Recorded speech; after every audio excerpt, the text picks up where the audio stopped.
We got to find a way forward, though, because you can't just bury your head in the sand, or you can't just say, oh, let's become Luddites and, who needs all this social media? Look at, here the two of us, we're on a screen. So I get it. And we can and should use all this wonderful technology. And it can indeed be a way of reaching out and establishing connection. But it can't be an end in itself. It can't be the whole world you're in.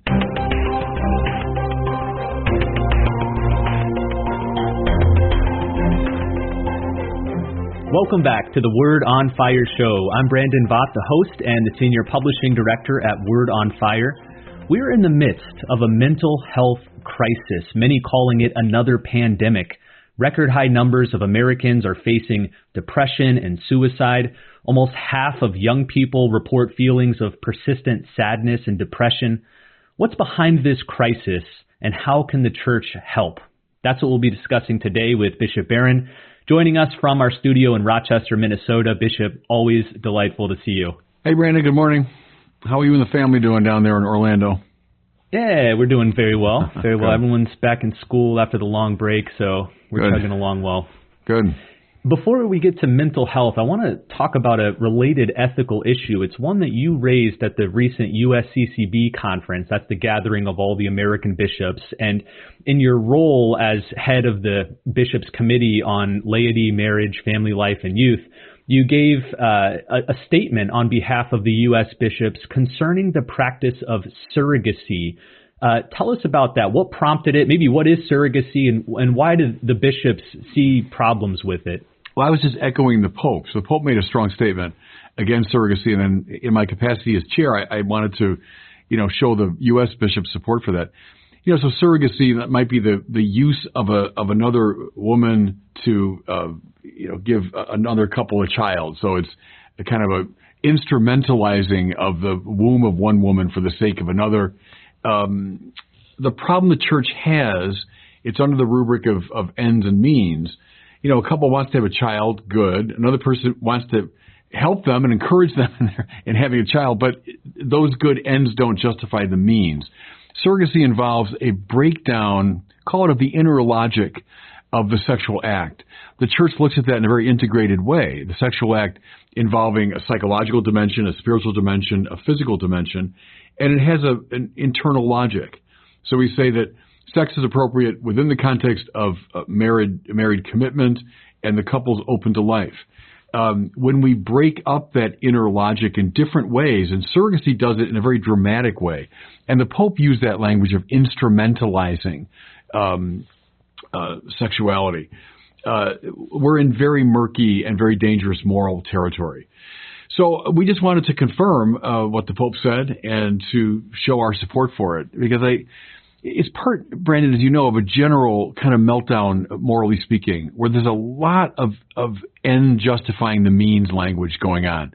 If someone wants a good thing and they have good feelings about it and it really is a good thing, well, then whatever you need to do, you should be able to do it. And the church has always backed away from that. If you were to say, hey, look, it's a good end to defend my country against its enemies, well, therefore, let's drop an atomic bomb on every enemy city. Well, no, the end does not justify the means. So in a similar way with surrogacy, it's a very problematic moral situation, and the good end of having a child doesn't justify it. Let's move from one ethical, moral problem to another. I want to spend the rest of this episode talking about this mental health crisis that's overtaken our country. I mentioned how at the recent November meeting of the bishops, you led a presentation and then a discussion among the bishops about the mental health crisis.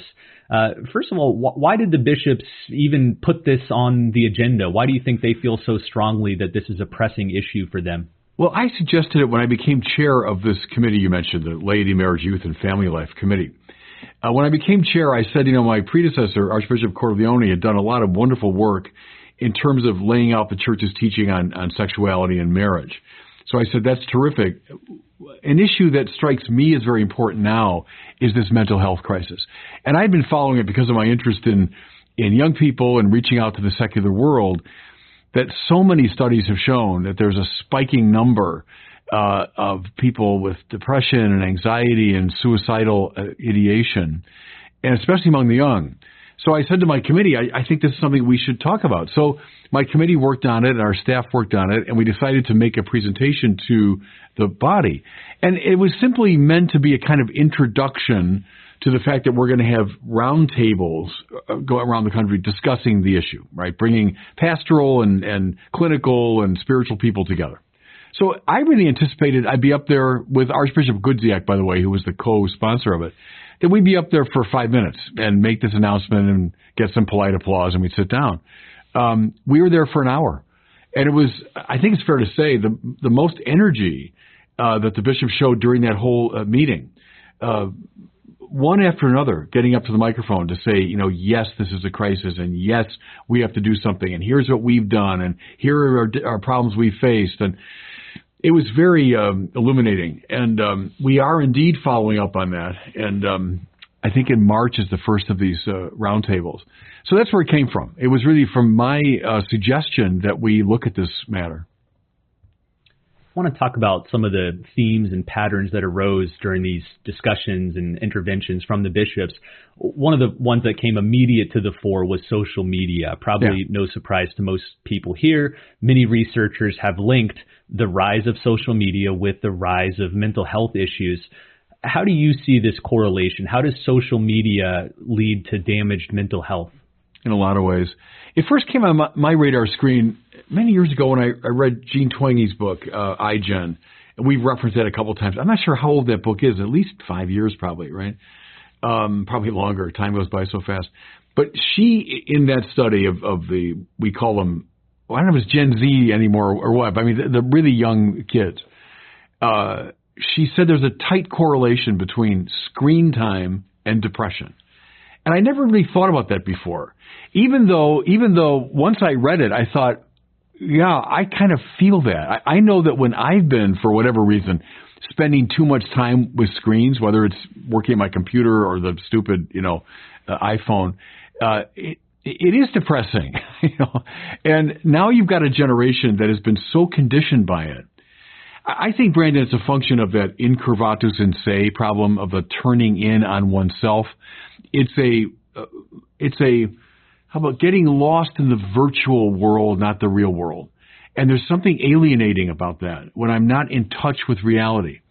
Next, I would say it's the loss of real social contact. What makes us happy? We're built for happiness.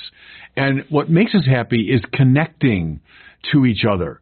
Body, soul, mind, emotion, etc. When we reach out and we make a real connection to somebody, that's what makes us happy. So if we have these devices now that are repugnant to that, of course it's going to cause greater depression. Another feature, of course, we're well aware of this, how brutal the social media world is. In the beginning, this is wonderful. We'll connect with each other and share information. And yeah, it sounded great. And all that's true.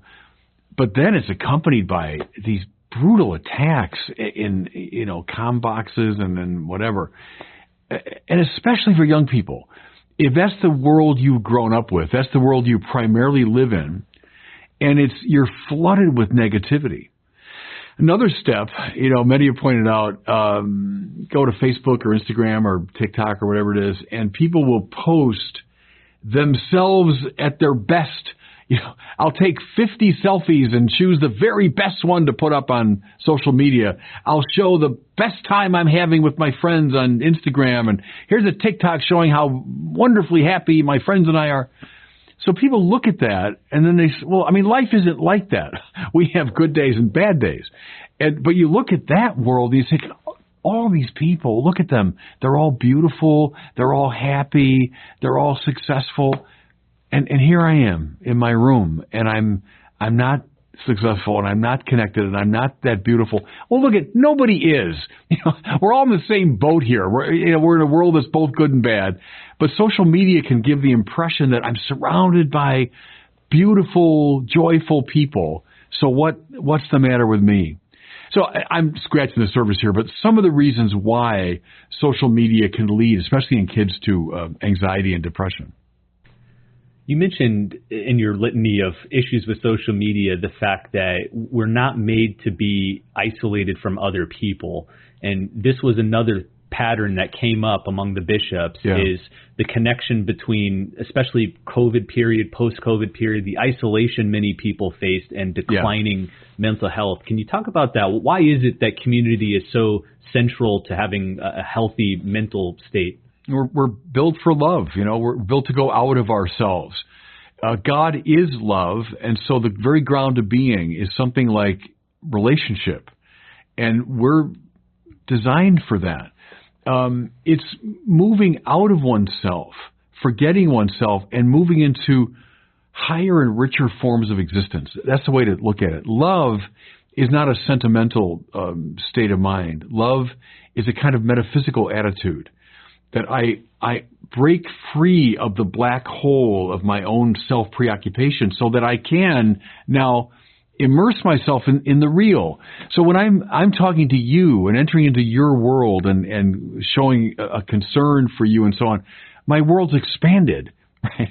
A new dimension of being has opened up to me. And now more and more and more I go out, even, says the Lord, loving our enemies, because that's the trajectory of the human spirit, is away from the incurvatus and say out. So that's why connection and relationship are so important.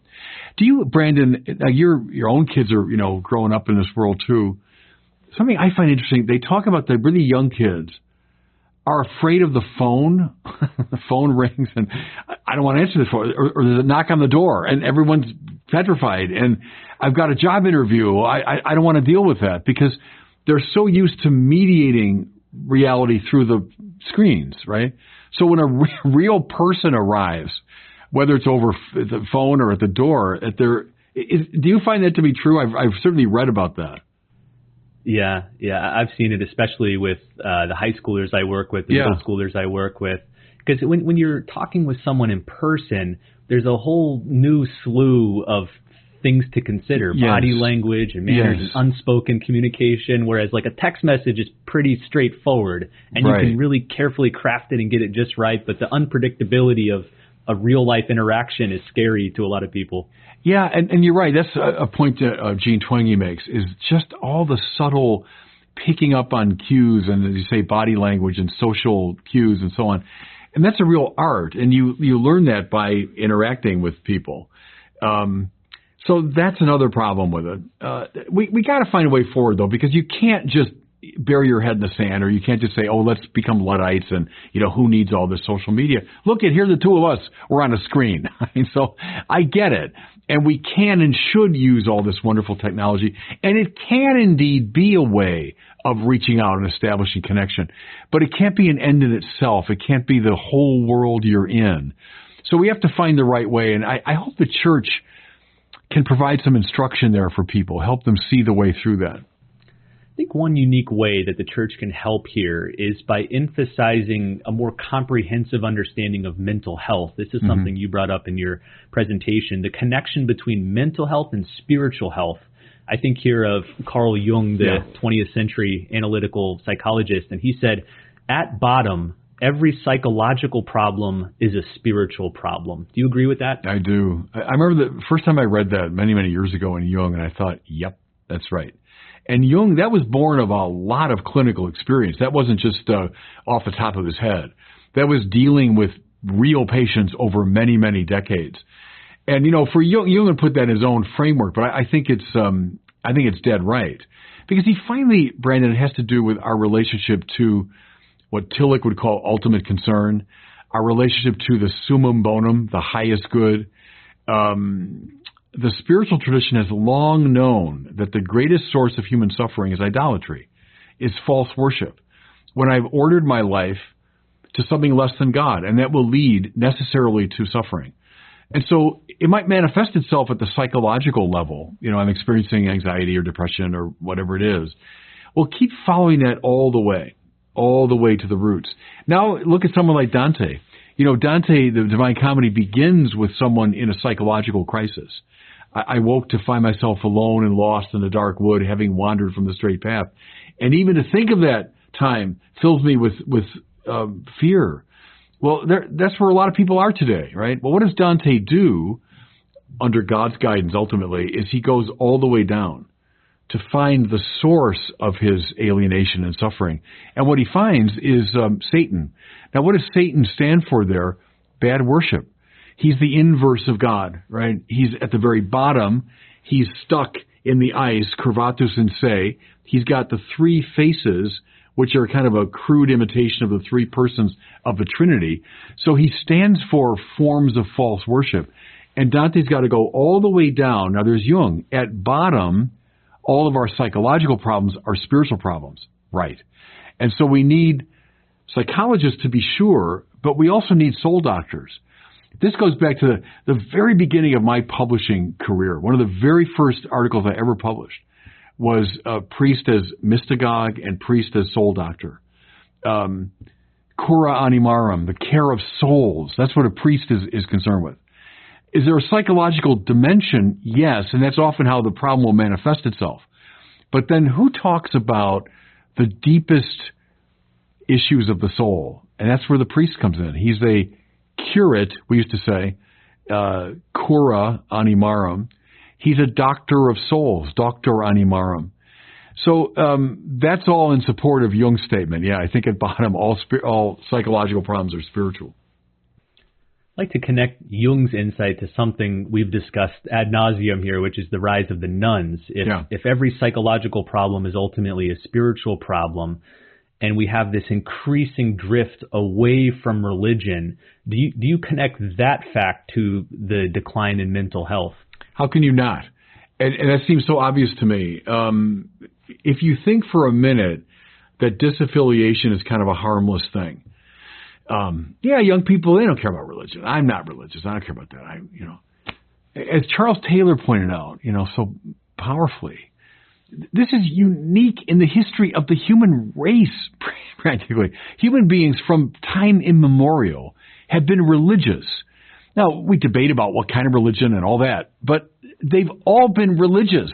They're all related to some transcendent mystery or some transcendent good. We're the first generation ever in human history that is saying, who cares? I'm indifferent to that. Now, there have always been, the village atheists and all that, but in great numbers, isn't it now like 40 or 50% of young people say, I have no religion. And we think that's going to have no effect. You're running counter to this absolutely elemental human longing, and you'll have no problem with that. Give me a break. I mean, that's repugnant to everything we know about the human person. So, no, I see them as deeply related to each other, disaffiliation and all this mental illness. During your presentation, you also lifted up Saint Dymphna, maybe not a household name, but she's the patron saint of those suffering from mental illness. Who was she? Tell us a little bit about her. You're catching me off guard there a bit because I forget some of the details. But she's the patroness, as you say, of people who are struggling with anxiety and with mental illness. The reason she's on my radar screen is as a bishop who confirms a lot of kids. The number, this is true in California, it's true now in Minnesota, the number of young girls who take the name Dymphna. And whenever they do, I think, it's someone who's struggling with anxiety or depression or mental illness. And the number of those choosing that name has increased. Now, that's very anecdotal on my part, but I've noticed that. And it's not surprising, given these statistics.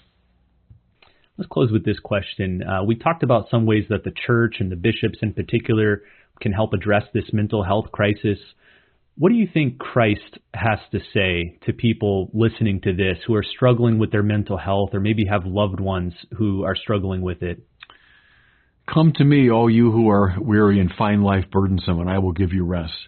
The ultimate doctor animarum is the Lord himself. And he comes as a healer. One of the most fundamental things we know about Jesus is he healed people who were sick, and sick at all kinds of levels of life, even sickness unto death. But Jesus is a healer. He's soter is the Greek word they used. Salvator, that becomes in Latin. And we get Savior from that. When you say Jesus Christ is my Savior, you mean he's my healer. And so he's the ultimate source of healing at all levels of life. So I would say, a prayerful surrender to him is indispensable in this process. And even if that, I've been counseling people for many, many years, and even if it's, oh, Father, I don't know, it doesn't seem to have any effect on me. Just do it. Just do it. I want you to go to church. I want you to spend time in front of the Blessed Sacrament. I want you to say, Lord, I hand my suffering and I hand my anxiety over to you. It's not a magic formula, but it's such an important step. And the Lord then will lead you. If you come to Him, He'll say to you what He said to the person in the gospel. Do you want to be healed? That's a very important thing, because it might seem obvious, but it's not. Do you want to be healed? Do you want to find a way out of this? Well, come to me, all you who are burdened, and I will give you rest. Take my yoke upon you, right? So that means yoke yourself to me. A yoke is always, joining two animals. Well, the one is yourself and the other is the Lord. Take my yoke upon your shoulders. So a relation to the Lord, it's indispensable here.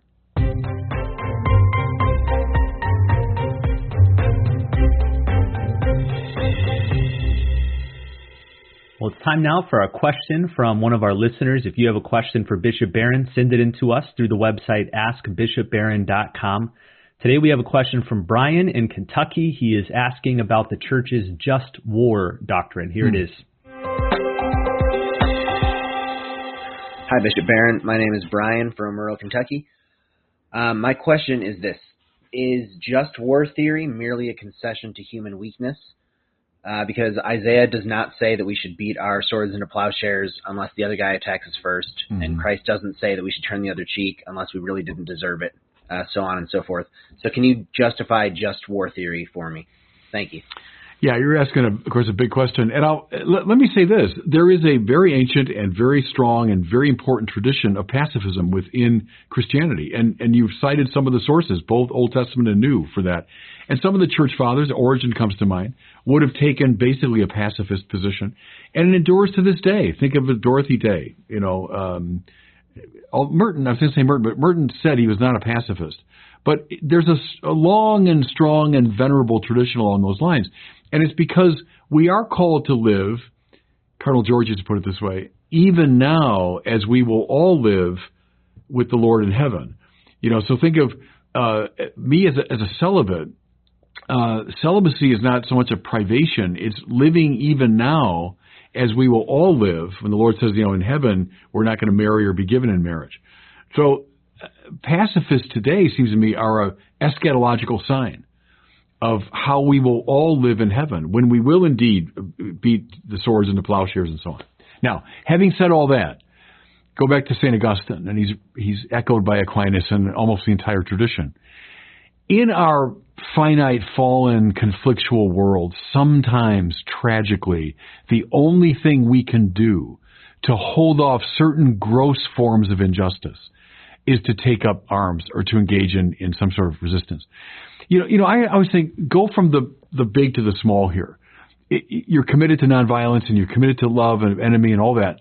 But you walk outside your home today and there's a woman being raped. There's a young kid being attacked. What do? I don't think you'd stage a nonviolent social protest at that point. You'd, I think, take pretty strong action. Now, sad? Yeah, but that's the world we live in. Now, extrapolate from that to the grand scale, so an entire nation now is being aggressed and being attacked. What do?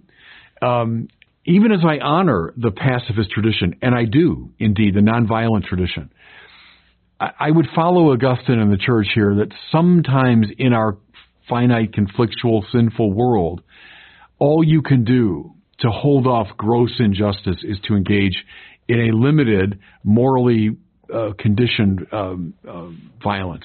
So that's a quick answer to a really good and complex question you're raising.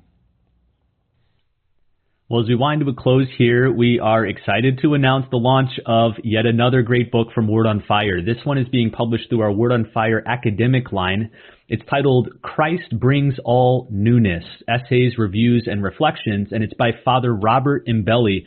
St. Irenaeus teaches that Christ brought all newness in bringing himself. This representative collection of the writings of Father Robert Imbelli proclaims, celebrates, and sounds the depths of the newness of Jesus Christ, rooted in Scripture, the Fathers of the Church. These essays and reflections explore the Christian faith's rich liturgical, artistic, literary, and theological traditions across the centuries. Bishop, I know you've been a longtime friend and admirer of Father Imbelli. Tell us about him and why you think people might appreciate this book. Yeah, he's a wonderful man. He's a priest of New York, but taught for many years at Boston College. And he trained, a generation or two of theologians. I came across him very early on when I was just starting my kind of writing career. He read something I'd written. I think it was just an article. And he was passing through Chicago, if I remember this right. And he reached out to me and said, I'd like to get together with you. And so we did. And I remember that we had a cup of coffee or something together. And he said, well, it seems like you like to write, and you seem, you're good at that, so you should continue. And it meant a lot to me at that stage of my life and career. He encouraged me. But I've admired his work, for a long time. There's much I could say about it. It's a wonderful combination of the high academic and the spiritual, which is something I've always appreciated when you bring those different dimensions together. He's a great man for the Church Fathers and for Newman, and I, cultivate those same interests. Something I really admire about him, and I've tried to follow in his footsteps, he's a man of the council. He was at Vatican II. I think he was a theology student during the years of the council, and he reverences the text of Vatican II, and accordingly, he doesn't like Catholic progressivism, and he doesn't like radical traditionalism. And I follow that path, that we are both great defenders of Vatican II, as it's been interpreted by the great post-conciliar popes. And I've laid that out, as you know, Brandon, as that's my position. That's what I'm for. And there are parties in the church today that have split on either side of that. And Bob Imbelli is a good example, I think, of a very fine mind who walks that right path. And then, he's in line there with Cardinal George, whom he reverenced, with Pope Benedict, whom he reverenced. So I should say this, rather, I stand in the tradition that he has stood in for a long time. So again, it's called Christ Brings All Newness by Father Robert Imbelli. I'll include a link here in the show notes. Well, thanks so much for watching and listening. We'll see you next time on the Word on Fire show.